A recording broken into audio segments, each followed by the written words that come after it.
that's really how I felt, because I watched this movie in Adobe Cinema, and I had to make sure I wasn't the one getting shot sometimes. Which, if Ana shot me, I wouldn't be mad. What?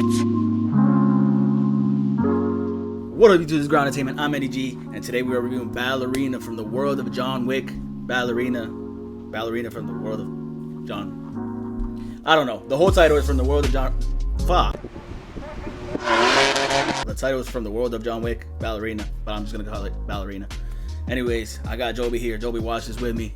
Joby's gonna give his thoughts. So welcome to the second edition of Joby's Thoughts.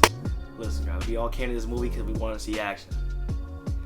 And I'm not gonna lie. Listen, Ana de Armas was really doing explosive suplexes out here. Like, I'm not even gonna lie. Like, these kills were low-key mad creative. And Dolby Theater, I mean, I'm telling y'all, like he said, bro, that theater was literally shaking. Always go watch it for your own opinion, but you're going there for action, you're getting it. And that's my whole opinion about this film. Yeah, Joby's 1 out of 5. What are you giving it? I'm giving it a 4. Now listen, if you want non-stop action from start to finish, this is your movie. Some of the action sequences in this film are top-notch. Some of the best I've seen in quite a while. If I'm being honest with you, some of the best I've seen in quite a while. There's a certain sequence with grenades where Eve uses grenades to get out of a situation, and by my God, that it was masterful. I loved it. I loved every second of it. There's also a scene that we've seen in the trailers with flamethrowers and water, also massively done. Like, this is non-stop action from start to finish, which leads me into the other part I loved about this movie, which is Ana de Armas herself. Like, I think there's no question, ever since No Time to Die and the 15 minutes of screen time she got in that film, we all realized, I realized, the entire world realized basically that she can carry an action film by herself.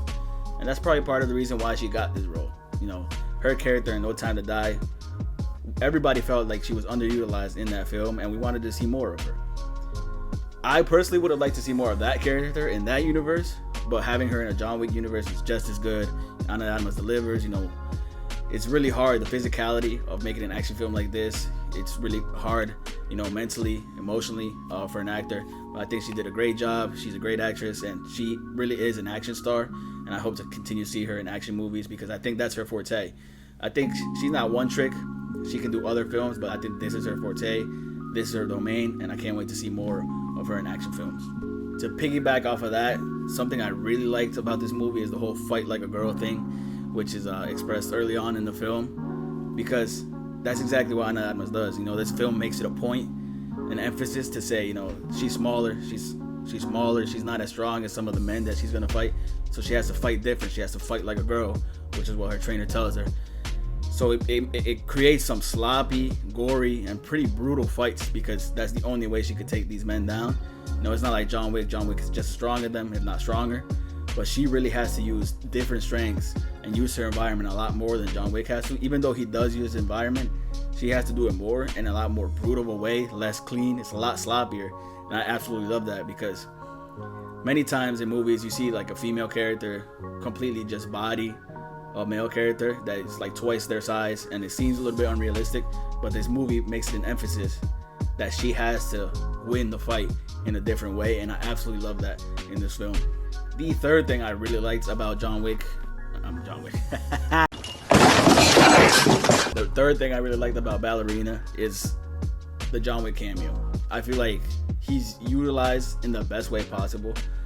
He's not in there for the entire movie, he's in there for a small portion of the movie, and he never takes the light away from Eve, which is Ana de Armas' character. This is still her movie, but the John Wick cameo in there is really good. And he once again is the Baba Yaga. Like, everybody was worried, because we saw from the trailers that they are going to fight each other.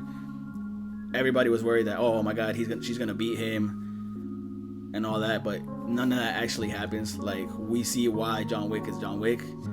And without getting too much into spoiler territory, unless you guys want a spoiler review of this film, let me get 7 likes. But without getting too much into spoiler territory, she doesn't beat John Wick. She can't beat John Wick because she isn't John Wick, and she doesn't have to be. That's part of the reason why I really like this film. She's her own character. They use John Wick as a slight cameo, but this is still Ballerina, Eve Macaro's film. So the John Wick cameo I thought was perfectly done, and he once again is the Baba Yaga in this film. Like, there's one part of the movie where somebody goes, "That's John Wick, it's suicide." So it basically shows you that he is the most feared person in this universe still. So I love that the John Wick cameo was masterfully done. Now on to what doesn't really work in this film. Listen, if you're here for a Shakespearean tragedy, for an Oscar level screenplay, you're not gonna find it. You know, the plot is pretty basic. She's out for revenge. They got to somebody important to her, so now she has to get revenge. That's really all the plot is. So it's a very basic plot. It's a very generic plot. But once again, in my opinion, it doesn't have to be that great of a plot because it's a John Wick movie. We're there for the action. I didn't expect Oscar level writing. I'm there for the action. I'm there for the brutal contest between Eve and her foes. And I got that. And again, some of the action sequences were some of the best I've seen in a while. So that makes up for, in my opinion, that makes up for the somewhat mediocre screenplay, somewhat mediocre writing. And it's not so bad to the point where you get taken out of the film, but it is generic. It is basic. So that's why this movie can't be a 10 out of 10. But I really loved it because it's an action film. I'm there for the action, and I got every bit of what I wanted. So anyways, for me personally, if I was going to look at this just as a critic, you know, not as a fan, putting that aside, I'd have to give the movie an 8.5. Me personally, I'd give it a 9 out of 10. So yeah, and in terms of the Eddie G tag, usually if it's an 8.5, I wouldn't buy it on Blu-ray and put it on my special film shelf. But since for me personally it's a 9 out of 10, I'm buying this and putting it on my special film shelf. So Ballerina, from the world of John Wick, Ballerina. Whatever, this is Ground Entertainment. I'm Eddie G. Thanks for watching.